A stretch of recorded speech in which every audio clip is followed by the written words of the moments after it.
అందరికీ నమస్కారం. అస్సలాము అలైకుం రహమతుల్లాహి బర్కాతు. మిత్రులారా, 1999లో నేను రాజకీయాల్లో అడుగుపెట్టాను. మా పెద్దాయన డాక్టర్ డి రామానాయుడు గారి కోసం. ఎందుకంటే నేను చైల్డ్ ఆర్టిస్ట్ తర్వాత నేను మళ్ళీ ఒక వయసు వచ్చిన తర్వాత నాకు అద్భుతమైన అవకాశం ఇచ్చి ప్రేమ ఖైదీ అనే సినిమాతోటి మళ్ళీ నా కెరీర్ స్టార్ట్ అయింది చైల్డ్ ఆర్టిస్ట్ తర్వాత. అలాగే వారు బాపట్ల నుంచి ఇలాగ నేను ఎంపీగా నుంచుంటున్నాను రా, నువ్వు రావాలి, నా క్యాన్వాస్ చేయాలి అనగానే తప్పకుండా గురుగారు, ఎందుకంటే మీ సినిమా తర్వాత నేను మళ్ళీ ఒక ఆర్టిస్ట్గా నేను ఎదిగాను, సో డెఫినెట్గా నేను వస్తాను అని చెప్పి వెళ్ళటం జరిగింది.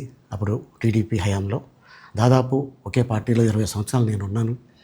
తర్వాత మళ్ళీ ఇటు రావడం జరిగింది. నాకు అన్నం పెట్టింది ఫస్ట్ నా తెలుగు ఇండస్ట్రీ, నా తెలుగు ప్రజలు, ప్రేక్షక దేవుళ్ళు, నా నిర్మాతలు, నా డైరెక్టర్స్, నా హీరోలు. ఈ రోజున ఈ రేంజ్లో నేను వెదిగాను. 45 సంవత్సరాలు ఇండస్ట్రీలో ఉన్నాను. దాదాపు 1200 సినిమాలు పైచిలుకు యాక్ట్ చేయడం జరిగింది. 6 భాషల్లో యాక్ట్ చేయడం జరిగింది. ఓకే, నేను దయాగుణం ఉంది, భగవంతుడు ఇచ్చాడు కాబట్టి నాకు రాజకీయం తోడైతే కొద్దిగా 10 మందికి నేను సహాయపడగలను అనే ఉద్దేశంతో రాజకీయాల్లోకి వచ్చాను తప్ప రాజకీయాలు చేయాలని రాజకీయాల్లోకి రాలేదు. ఇండస్ట్రీ నాకు ఇంత మంచి లైఫ్ ఇచ్చింది, నేనేం చేస్తే బాగుంటుంది అని నలుగురిని చూసి నేను ఒక ట్రస్ట్ పెట్టుకున్నాను మా నాన్నగారి పేరున. దాదాపు 16 సంవత్సరాలు అవుతుంది నేను ట్రస్ట్ పెట్టుకొని. ఏ రోజు కూడా, ఈవెన్ దో కోవిడ్లో కూడా ప్రతి నెల వాళ్ళకి 1000 రూపాయలు నేను సాయం చేసేవాడిని. కోవిడ్లో కూడా ఆపకుండా అలా కంటిన్యూగా సాయం చేస్తూనే ఉన్నాను. చాలామందిని నా కుటుంబంలో అవ్వచ్చు, బయట వాళ్ళు అవ్వచ్చు, చుట్టాల్లో అవ్వచ్చు, చాలామందికి చదివించాను నేను. అండ్ అలాగే మా తల్లిదండ్రులు నాకు ఇచ్చిన ఒక గుణం అది అందరితో పంచుకోవాలని చెప్పి ఉద్దేశంతో నేను ట్రస్ట్ కూడా పెట్టుకున్నాను. నా ఇన్కంలో దాదాపు 20% నేను ట్రస్ట్కి ఇవ్వటం జరుగుతుంది.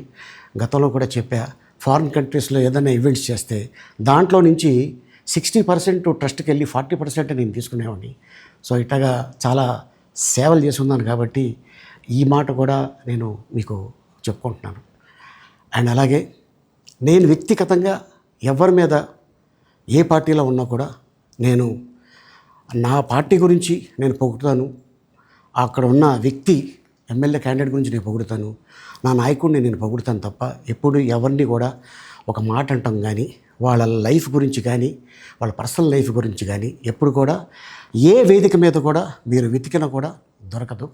అండ్ అలాగే సో నేను ఈ రోజున మీ ముందుకి రావడానికి కారణం ఏంటంటే, నేను ఏ పార్టీ మనిషిని కాదు, ఏ పార్టీ సపోర్టర్ని కాదు, ఐఎమ్ జస్ట్ కామన్ మ్యాన్గానే ఉండి ఇక నా సినిమాలు, నా షూటింగ్లు నేను చేసుకుందామని చెప్పేసి అనుకుంటున్నాను. That's it. ఈ మాట చెప్పడానికే నేను మీ ముందుకు వచ్చాను.